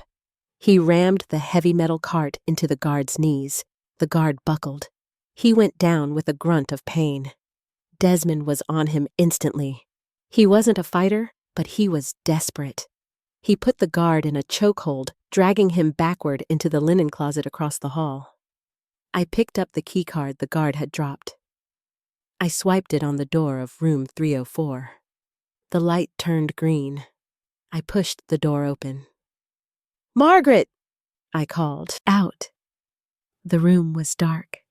The curtains were drawn. The air smelled of lavender and sedatives. A figure lay in the bed, a tiny bird-like woman under a mountain of blankets. "Margaret," I said. I hurried to the bedside. She didn't move. Her breathing was shallow and rattling. I shook her shoulder. "Margaret, wake up. It's Lydia." She groaned. Her eyelids fluttered open. They were milky and unfocused. "Lydia?" she rasped. Her voice was like dry leaves. "Am I dead?" "Not yet," I said. "But we have to go. Hugo is coming." "Hugo," she whispered. The name seemed to inject a jolt of energy into her frail body. "That boy. That wicked boy." "He has you drugged, Margaret," I said. "We need to get you out." Desmond ran into the room. He was breathing hard and straightening his scrubs. "The guard is out cold," he said. But he radioed for backup before I grabbed him. "We have 2 minutes tops." I looked at Margaret. She couldn't walk. "The wheelchair, Desmond," I said, pointing to the corner. Desmond grabbed the chair. We lifted Margaret out of bed. She was light, terrifyingly light, like holding a bundle of sticks. "My shoes," she demanded. "I am not leaving without my shoes." "We don't have time for shoes, Margaret," I snapped. "I am a Prescott," she said with sudden steel in her voice. "I do not go out in public barefoot." Desmond grabbed a pair of slippers and jammed them onto her feet. "Let's go," he said. We wheeled her into the hallway. The alarm was already blaring, a low pulsing whoop whoop whoop that made my teeth ache. "The elevator," I said. We ran toward the lift. I limped as fast as I could, my cane clicking frantically. Desmond pushed the chair. Margaret was cackling. "Faster," she yelled. "This is better than bingo!" We hit the call button. Nothing happened. "They locked the elevators," Desmond said. "Security protocol." "The stairs," I said. Desmond looked at the wheelchair. Then he looked at the door to the stairwell. "I can't carry her in the chair," he said. "Then carry her," I said. Desmond scooped Margaret up into his arms. She wrapped her bony arms around his neck. "My chariot awaits," she declared. I kicked the stairwell door open. We started down. 3 flights of concrete stairs. My knees burned with every step. My lungs heaved. We could hear boots thudding on the stairs above us. "They are coming down." Desmond gasped. "Faster," I urged. We burst out onto the ground floor. The exit door was right there. Through the glass, I could see the parking lot. I could see our stolen car. But between us and the door stood 2 large men in suits. They were blocking the exit. Their arms were crossed. "Going somewhere?" Judge one of them asked. We stopped. We were trapped. The guards behind us were coming down the stairs. The guards in front of us were blocking the way. Desmond put Margaret down on a bench. He stepped in front of us. "Stay behind me, Lydia," he said. I looked around. I needed a weapon. I needed a distraction. I saw the fire extinguisher on the wall. "Desmond," I whispered. "The extinguisher." He glanced at it. "On 3, I said. 1, 2, 3! Desmond grabbed the extinguisher off the wall. He didn't spray it. He threw it. He hurled the heavy red canister with all his strength. It spun through the air and smashed into the face of the guard on the left. The man went down with a spray of blood. The second guard lunged at Desmond. I didn't wait. I grabbed Margaret's hand. "Run!" "Margaret!" I yelled. We hobbled toward the door. The second guard had Desmond pinned against the wall.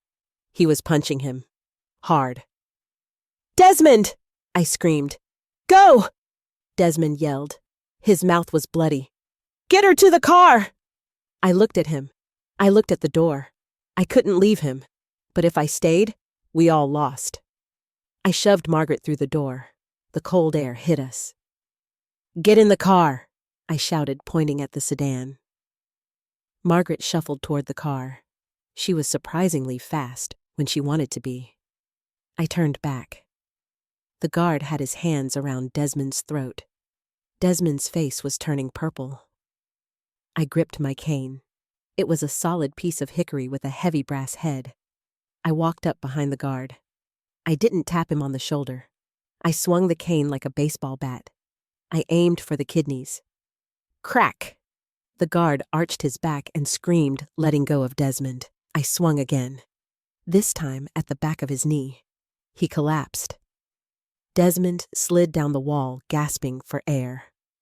"Up!" I yelled. "Get up!" He scrambled to his feet, coughing. We stumbled out the door. Margaret was already in the back seat of the car, honking the horn. "Move it!" she yelled. We dove into the car. Desmond fumbled with the keys. The engine roared. More guards were pouring out of the building now. Desmond threw the car into reverse. We slammed into a parked van behind us, shattering the taillight.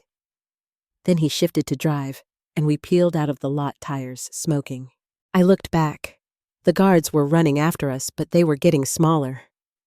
We hit the main road. We were doing 80 in a 40 zone. I slumped back in the seat. My heart was fluttering wildly in my chest. "Is everyone alive?" I asked. "I think my nose is broken," Desmond said, touching his face. "I lost a slipper," Margaret said from the back seat. She sounded disappointed. But that was invigorating. "Who are we running from exactly?" "Your son," I said. "Oh," she said. "Good. I never liked him. He has shifty eyes, just like his father." I turned in my seat to look at her. "Margaret," I said, "do you remember what happened to your husband? To Hugo's father?" She looked at me. Her eyes were suddenly clear. The fog of the drugs was lifting in the adrenaline of the escape. "I remember everything, Lydia," she said. "I remember the coffee. I remember the white powder Hugo put in it. He thought I was asleep in the solarium. But I saw him. I felt a chill go down my spine." "You saw him poison his own father?" I asked. "He said it was medicine," Margaret whispered. "But Arthur was dead an hour later." "And Hugo?" Hugo was smiling. I looked at Desmond. He met my eyes in the rearview mirror. "We have the witness," he said. "Now what?" I asked. "Now," Desmond said, wiping blood from his lip. "Now we go live." "What do you mean?" "The podcast," he said. "The one we talked about. The Boston Truth Hour. It broadcasts live at noon from a studio in Cambridge." "That is in an hour," I said. Desmond stepped on the gas. "Then we better hurry," he said. "Because Hugo is going to tear the city apart to stop us." The car smelled of old leather and fresh blood.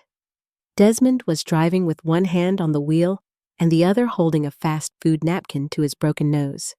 In the back seat, Margaret Prescott was humming a tune from a 1950s musical, oblivious to the fact that we were currently the most wanted fugitives in Massachusetts. "Turn left here," I said, pointing with my cane. "Left?" Desmond said, his voice thick and nasal. "Left takes us to the government center. The podcast studio is in Cambridge. We need to go right." "We are not going to a podcast studio," I said. "Not yet." "Lydia, are you serious?" Desmond asked. He looked at me in the rearview mirror, his eyes wide and bruised. "We have the smoking gun. We have the witness.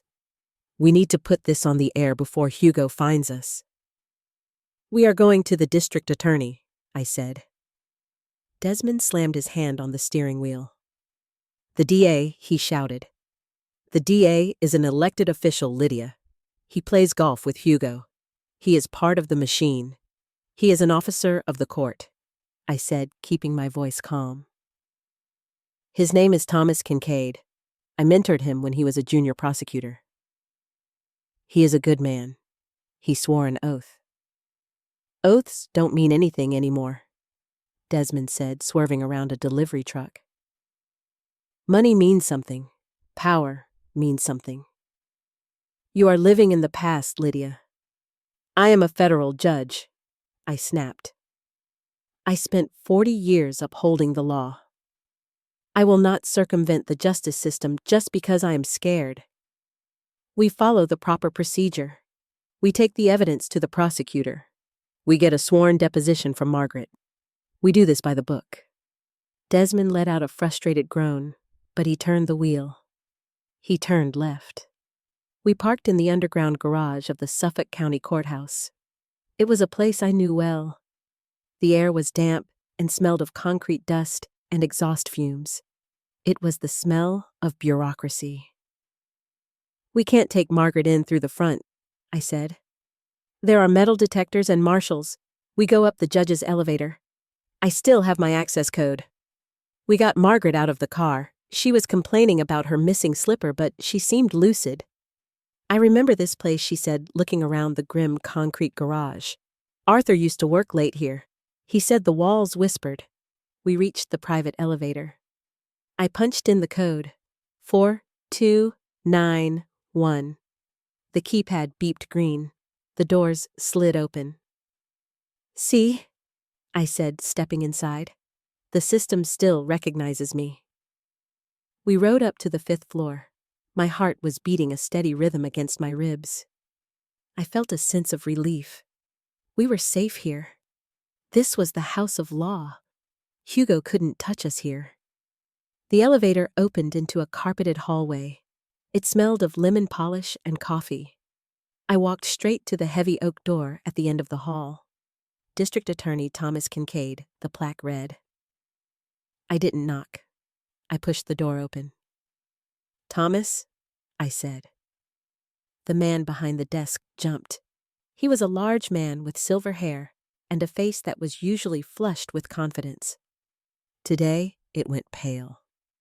Judge Mercer, he stammered. He stood up, knocking over a stack of files. My God, Lydia, the police are looking everywhere for you. There is an APB out. They say you kidnapped a patient from Whispering Pines. I didn't kidnap anyone. Thomas, I said. I rescued a witness. I stepped aside, revealing Margaret in the wheelchair. Hello, Tommy, she waved. You look fat. You should eat more salad. Thomas looked at Margaret. Then he looked at Desmond, who was wiping blood from his face. Then he looked back at me. Lydia, what is going on? He asked. I walked to his desk. I pulled the canister from my coat pocket. I placed it on the mahogany surface. It made a heavy thud. This is what is going on, I said. This is the proof, Thomas. The toxicology reports. The purchase orders for the arsenic. And Margaret saw it happen. Hugo killed his father, and he has been bribing half the city council to cover it up. Thomas stared at the canister. He didn't touch it. You have proof, he whispered. Irrefutable proof, I said. I want you to take Margaret into protective custody. I want you to issue an arrest warrant for Councilman Hugo Prescott immediately. Thomas sat down slowly. He ran a hand over his face. He looked tired. He looked old. Lydia, he said softly. Do you have any idea what you are asking? Hugo is going to be the next governor. He is polling 20 points ahead. I am asking you to do your job. Thomas, I said, I am asking you to follow the law. He looked at the canister again. He reached out and touched it. His fingers were trembling. I need to make a call, he said. He picked up the phone on his desk. To the police commissioner, I asked. He didn't answer. He dialed a number. It was a short number. Speed dial. He waited. It's me, he said into the receiver. She is here. Yes, she has the file. And she has your mother. My blood ran cold. The room suddenly felt very small and very airless. He wasn't calling the police. He was calling Hugo. I reached out and slammed my hand down on the receiver, disconnecting the call. Lydia Thomas said, his voice pleading. "You don't understand. He owns everyone. If I go against him, he will destroy me. He has files on me too, Lydia. He has files on everyone." "You coward," I whispered. I grabbed the canister. "Desmond! Get Margaret!" I yelled. I turned to the door. Click.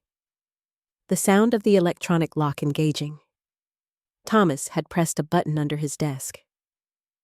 "I am sorry," Lydia Thomas said, standing up. He really did look sorry. He looked like a man who was watching his own soul leave his body. "I can't let you leave. Security is on their way up. Hugo is on his way. Just give him the file. Maybe he will be lenient." "Lenient," I spat. "He tried to gas us in a greenhouse, Thomas. He isn't going to be lenient. He is going to bury us." Desmond threw his shoulder against the door. It didn't budge. It was solid oak, reinforced with steel. "We are trapped," Desmond said. I looked around the room. It was a corner office, large windows overlooking the plaza below. I walked to the window. I couldn't see the ground, but I could hear the traffic. We were 5 stories up. "Thomas, don't make me do this," I said. "Please, Lydia, just sit down," Thomas said, coming around the desk. "It's over. You fought the good fight. But you can't beat the machine." "I am the machine," I said. I lifted my cane. I swung it. Not at Thomas. I swung it at the fire sprinkler head on the ceiling above his desk. The heavy brass head of my cane connected with the glass bulb of the sprinkler. Smash. Instantly, the room was filled with a torrent of black, filthy water. The fire alarm began to shriek. A deafening, ear-splitting wail. Thomas shouted and covered his head. "The door," I yelled. "The electronic locks disengage automatically when the fire alarm is triggered." Desmond tried the handle. "It's open," he screamed. We ran. We pushed Margaret's wheelchair out into the hallway. The sprinklers in the hall were going off too. It was raining indoors, a deluge of cold water soaking the carpets and turning the corridor into a slippery mess. People were pouring out of their offices screaming. Confusion. Chaos. We blended into the panic. Down the stairs, I shouted, "Not the elevator. They will shut the power." We reached the stairwell. Desmond picked up Margaret again. "This is becoming a habit," she complained, holding onto his neck. We ran down the stairs. The concrete was slick with water. My hip was screaming in agony. My lungs were burning. We burst out onto the ground floor lobby. It was a sea of people rushing for the exits. Marshals were trying to maintain order, but the alarm was too loud and the crowd was too scared. We pushed through the revolving doors and out onto the street. The fresh air hit me. I gasped. We made it to the sidewalk. We were soaked to the bone. We looked like drowned rats. "Where is the car?" Desmond asked, looking around wildly. "The garage entrance is blocked by fire trucks," I said, hearing the sirens approaching. "We can't get the car." "Then how do we get to Cambridge?" Desmond yelled over the noise of the alarms. I looked at the street. Traffic was gridlocked because of the emergency vehicles. "We take the T," I said. "The subway?" Desmond asked, with a woman in a wheelchair and a fugitive judge. "Nobody looks at anybody on the subway," I said. We ran toward the government center station. We huddled on the platform. I pulled my wet coat tight around me. I was shivering uncontrollably. I had been wrong. I had believed in the system, and the system had tried to sell me out. Thomas Kincaid, the boy I had mentored, had looked me in the eye and dialed the devil. Desmond sat next to me on the bench. He wiped the dirty water from his face. "You were right," he said. "No," I said. My voice was hard. "You were right, Desmond. The law is dead. There is no judge left in this city who will hear us. There is no prosecutor who will help us." The train rumbled into the station. The screech of brakes was deafening. "So what do we do now?" Desmond asked as the doors hissed open. I stepped onto the train. I pulled Margaret's wheelchair in after me. "We go to the studio," I said. "We don't ask for permission anymore. We don't file motions. We don't follow procedure." I clutched the canister. "We burn it all down," I said. "Next stop, Cambridge." The Red Line train rattled across the Longfellow Bridge. Through the scratched plexiglass windows, I could sense the flash of daylight as we crossed the river. The car smelled of wet wool and ozone. I sat with my hands clamped around the canister of evidence. Water dripped from the hem of my coat, creating a dark puddle on the linoleum floor. Margaret was asleep in her wheelchair, her head lolling against her chest. She had lost both slippers now, and her feet were wrapped in Desmond's spare shirt. Desmond sat opposite me, staring at the floor. He looked beaten. His nose was swollen and purple, and his eyes were hollowed out by exhaustion. "We look like refugees," Desmond said quietly. "No one is going to believe us, Lydia. Look at us. We are wet and bloody and dragging a senile woman around in a stolen wheelchair. We look insane.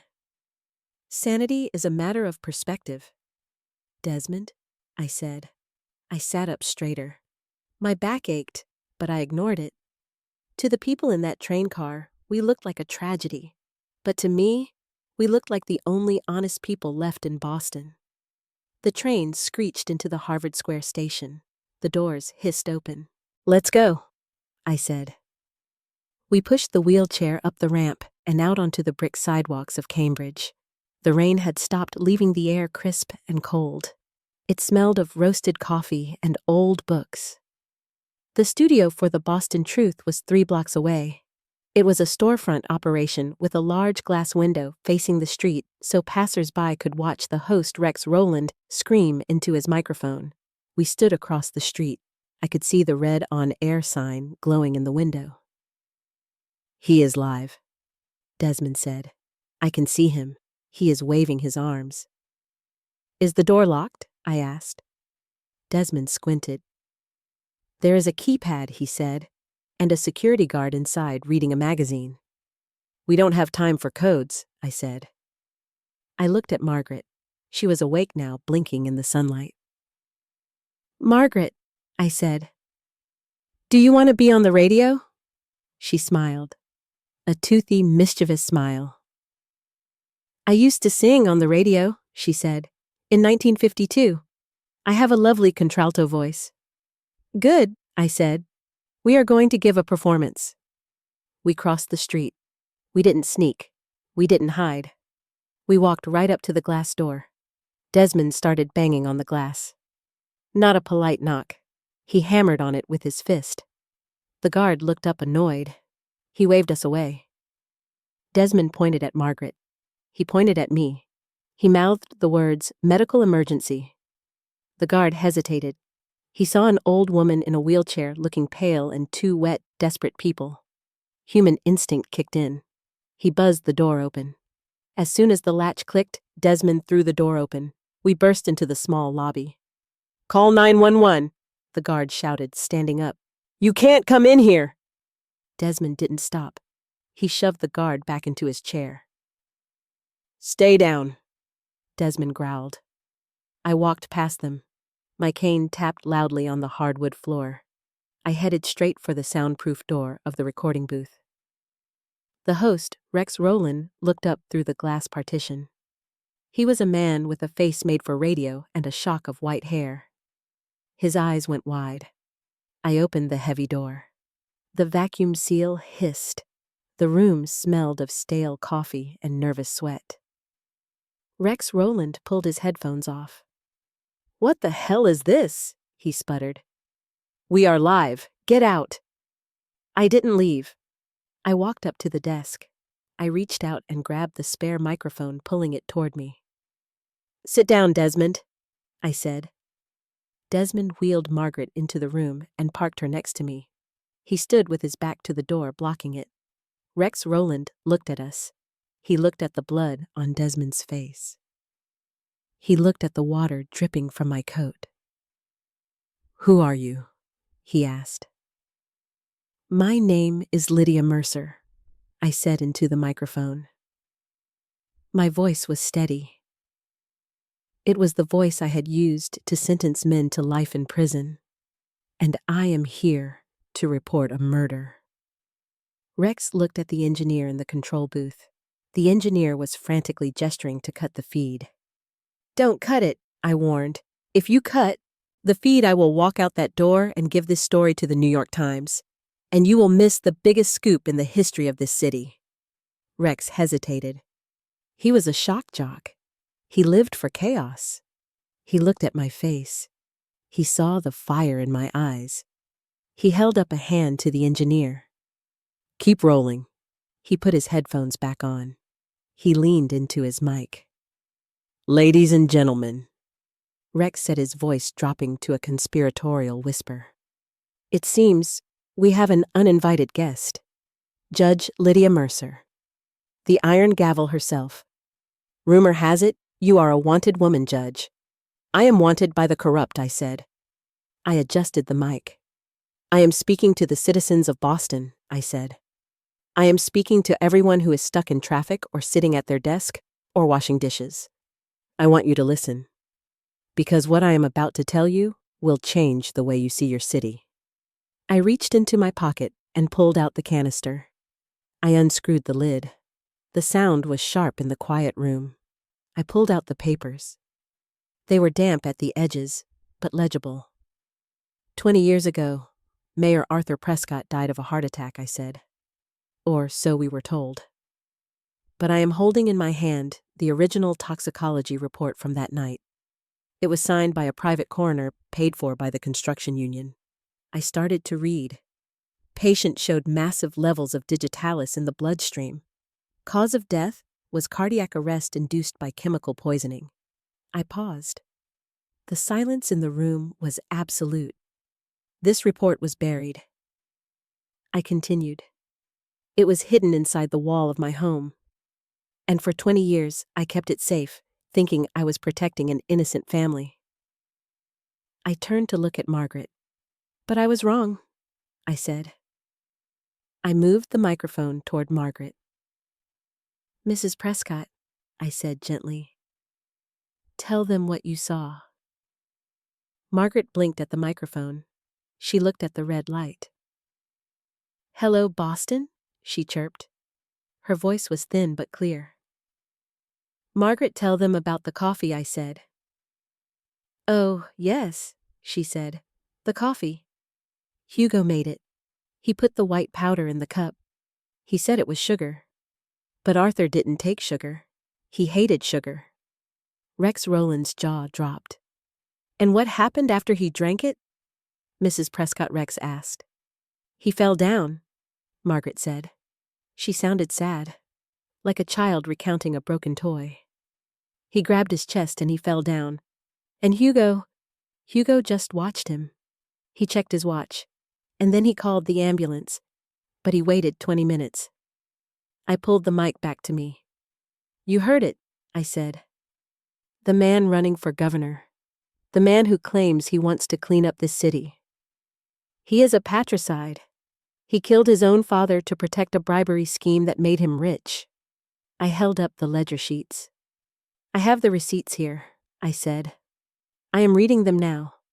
October 14th, 2005. $50,000 wired to Councilman Hugo Prescott. November 1st. $100,000. I read the names. I read the dates. I read the amounts. I could feel the city stopping outside. I could imagine the cars pulling over. The offices going quiet. This is not a conspiracy theory, I said. This is evidence. I tried to take this to the district attorney, Thomas Kincaid. But he called Hugo instead of the police. Because he is on this list too. I read Thomas's name from the ledger. The phone lines on the studio console lit up, all of them at once. A wall of blinking red lights. Rex Rowland looked at the board. He looked like a kid in a candy store. "Judge, this is explosive," he said. "But Hugo Prescott is going to say these are forgeries. He is going to say, you are a senile old woman with a vendetta." "Let him say it," I said, "but let him say it under oath." Suddenly there was a commotion in the lobby. I heard shouting. I heard glass breaking. "They are here," Desmond said. He braced himself against the door. I saw blue lights flashing through the studio window. Police cars. SWAT teams. They were coming for us. I spoke faster. "I am leaving these documents here," I said. "I am leaving them with Rex Rowland. I am leaving them with you, Boston. Do not let them disappear again." The door behind Desmond shook. Someone was kicking it. "Open up! Police!" Desmond looked at me. "Keep reading, Lydia!" he yelled. I turned to the last page of the file, and one last thing I said. To Hugo Prescott, "I know you are listening. You thought you could tear down my house and bury your secrets. You thought you could throw me away like garbage, but you forgot one thing, Hugo." The door splintered. A wood panel cracked. "What did he forget?" Rex asked, breathless. I leaned into the mic. "He forgot that justice is blind," I said. "But it still has teeth." The door exploded inward. 2 SWAT officers in tactical gear burst into the room. They had rifles raised, hands in the air, screaming, "Get on the ground!" Desmond was tackled instantly. He went down, fighting, shouting at them to be careful with the evidence. I didn't move. I sat in the chair, my hands on the documents. "Officer," I said calmly, "I am a federal judge. You will lower your weapon." The officer hesitated. He saw the mic. He saw the red light. He knew the whole city was listening to this raid. I slowly pushed the papers across the desk to Rex. "They are yours now?" I whispered. "Don't lose them." The officer grabbed my arm. He pulled me out of the chair. He twisted my arm behind my back. It hurt. A sharp, biting pain in my shoulder. I did not cry out. I let them handcuff me. I let them drag me out of the studio past the shattered glass and the stunned security guard. We emerged onto the street. A crowd had gathered. Hundreds of people. They were standing on the sidewalk watching. They were silent. As the police led me toward the waiting van, someone started to clap. Then another person. Then another. It wasn't the polite, pitying applause of the town hall. It was a roar. A thunderous wave of noise. They were cheering. I couldn't see them. But I could hear them. I lifted my head. I felt the sun on my face. I smiled. The holding cell at the precinct smelled of ammonia and despair. It was a smell I had sent many people to over the years, but I never thought I would be sitting in it myself. I sat on the metal bench with my hands folded in my lap. My coat was drying stiff and crusted with coal dust. My hair was coming loose from its bun. I was calm. I listened to the hum of the fluorescent lights and the distant shouting of the booking sergeant. I counted the seconds. The heavy steel door clanged open. Lydia Mercer. It was District Attorney Thomas Kincaid. He sounded out of breath. He walked into the cell area, his shoes clicking nervously on the concrete.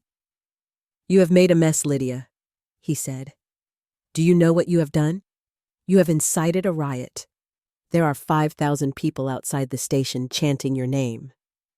"Good," I said without looking up. Then they heard the broadcast.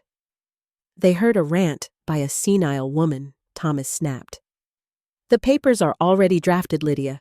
We are charging you with breaking and entering assault, theft of medical property, and kidnapping.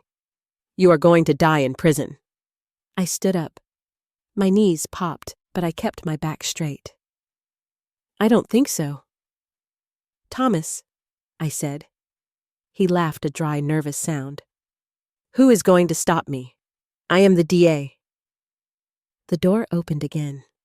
This time, the footsteps were different, heavier, more confident. I believed that would be us. A new voice. Cool, professional. I turned my head. I couldn't see the badge, but I could smell the starch in the suit. "Who are you?" Thomas demanded. "Special Agent Miller, FBI," the voice said. "And you are standing in my crime scene, Mr. Kincaid." "This is a local matter," Thomas sputtered. "Not anymore," Miller said. When Judge Mercer read those bank transfer numbers on air, she revealed wires that crossed state lines. "That makes it federal racketeering. That makes it RICO. And that makes it my jurisdiction." I felt a small smile tug at the corner of my mouth. Judge Mercer, Agent Miller said, stepping closer. "We have seized the documents from the radio station. The lab has already authenticated the ink and the paper age. We also have a very interesting statement from a Mrs. Margaret Prescott." Thomas went silent. I could hear his breathing getting shallow. "Am I under arrest, Agent Miller?" I asked. "Technically, yes," Miller said. "But given the circumstances and your cooperation, I think we can release you on your own recognizance. We need you to testify, Judge, not as a defendant, but as a witness."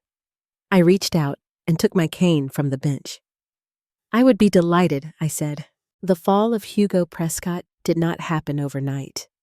It happened in slow motion, like a building demolition. First, the structural supports gave way. The donors pulled their money. The party pulled their endorsement. Then the walls came down. I sat in the front row of the federal courthouse 3 months later. I listened to the sound of the gavel falling. It was a beautiful sound. Hugo stood at the defense table. He was thinner. His expensive suit hung loosely on his frame. He didn't look like a governor anymore. He looked like a frightened boy who had been caught with his hand in the cookie jar. "Guilty on all counts," the foreman read. "Murder in the 2nd degree, racketeering, obstruction of justice." I heard Naomi Dubois let out a long breath beside me. She was free. Her prenuptial agreement was voided by the criminal conviction. She was going to keep the estate, but she told me she was going to turn the greenhouse into a community garden. Hugo turned around. He looked at the gallery. He looked for a friendly face. He saw me. I did not look away. I lowered my dark glasses just an inch so he could see my eyes. They were clouded and gray, but they were open. He looked away first. As the marshals led him out in handcuffs, the press rushed toward me. The microphones were shoved in my face. The cameras clicked like a swarm of cicadas. "Judge Mercer, how do you feel? Judge Mercer, is it true you are writing a book? Judge Mercer, will you run for office?" I raised my hand. The crowd went quiet. "I feel tired," I said, "and I want to go home." My brownstone was no longer boarded up. The plywood was gone, replaced by new glass that gleamed in the winter sun. The smell of construction dust was fading, replaced by the smell of tea and old paper. I sat in my library.